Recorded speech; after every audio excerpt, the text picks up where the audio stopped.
ಇಂದೇ ಡೌನ್ಲೋಡ್ ಮಾಡಿ ಮತ್ತು ನಿಮ್ಮ ನೆಚ್ಚಿನ ಶೋಗಳನ್ನ ಆನಂದಿಸಿ.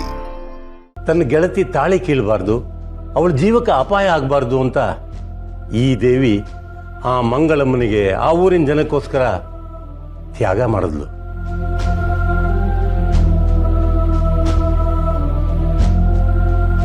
ಆದರೆ ಆ ರಾಕ್ಷಸ ಕೊನೆಗೂ ಮಂಗಳಮ್ಮನ ತಾಳಿ ಕಿತ್ತು ಅವಳ ಜೀವನ ತೆಗೆದುಬಿಟ್ಟ.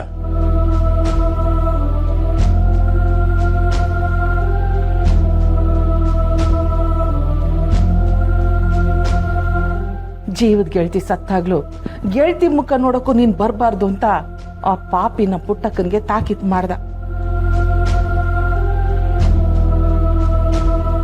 ಮಾತು ಕೊಟ್ಟು ಪುಟ್ಟಕ್ಕ ಎಲ್ಲ ಸಂಕಟನೂ ಹೊಟ್ಟೆಲಿ ಇಟ್ಕೊಂಡು ನಗ್ನಗ್ತಾ ಇರೋಳಂಗ್ ನಾಟಕ ಮಾಡ್ಕೊಂಡು ಇಲ್ಲೇ ಉಳ್ಕೊಂಬಿಟ್ರು.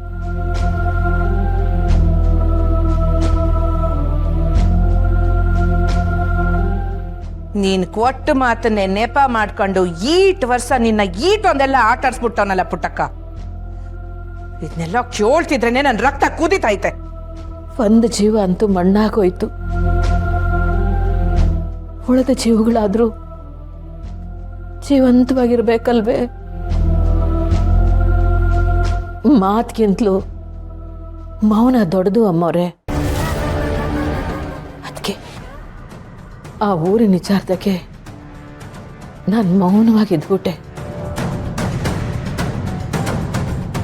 ನಮ್ಮ ದೇವೀರಿನ ಊರು ಬಿಟ್ಟು ಬಂದಮೇಲೆ ನಮಗೇನು ಕೆಲಸ ಅಂತ ನಾನು ನಂಜಮ್ಮ ಊರು ಬಿಟ್ಟು ಬಂದ್ವಿ.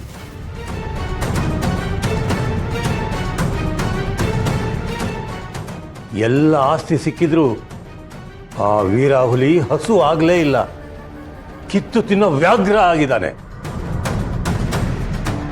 ಇಡೀ ಊರ್ನೆ ತನ್ನ ಮುಷ್ಟಿಲಿ ಇಟ್ಕೊಂಡು ಆ ಊರಿನ ಜನನೆಲ್ಲ ಹೀನಾಯವಾಗಿ ಕಾಣ್ತಾವ್ನೆ. ಈಗ ಅದ್ಯಾವುದೋ ಕಾರ್ಖಾನೆ ಮಾಡ್ತೀನಿ ಅಂತ ಊರ್ ಜನನೆಲ್ಲ ಜೀವ ಇರಗಟ್ಟ ಜೀತಕ್ಕೆ ಇಟ್ಕೋಬೇಕು ಅಂತ ನೋಡ್ತಾವ್ನೆ. ಆ ಊರಿಗೆ ಒಳ್ಳೇದಾಗ್ಲಿ ಅಂತ ನೀನ್ ಊರು ಬಿಟ್ಟು ಬಂದೆ. ಆದ್ರೆ ಊರಿಗೆ ಒಳ್ಳೇದಾಯ್ತಿಲ್ವಲ್ಲ ಪುಟ್ಟಕ್ಕ? ಇಲ್ಲ, ಇನ್ನು ನಾನು ಸುಮ್ಕೆ ಇರೋ ಮಾತ ಇಲ್ಲ.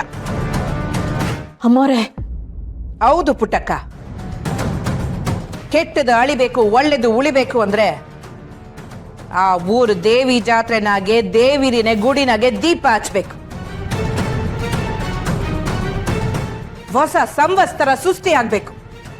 ಆ ವೀರ ಹುಲಿ ತೋಡೆ ನಡಗಬೇಕು.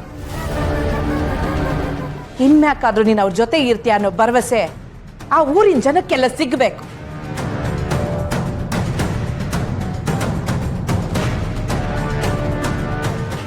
ಈಟ್ ದಿನ ನೀನ್ ಮಾತು ಕೊಟ್ಟಿದ್ದಲ್ಲ ಪುಟ್ಟಕ್ಕ.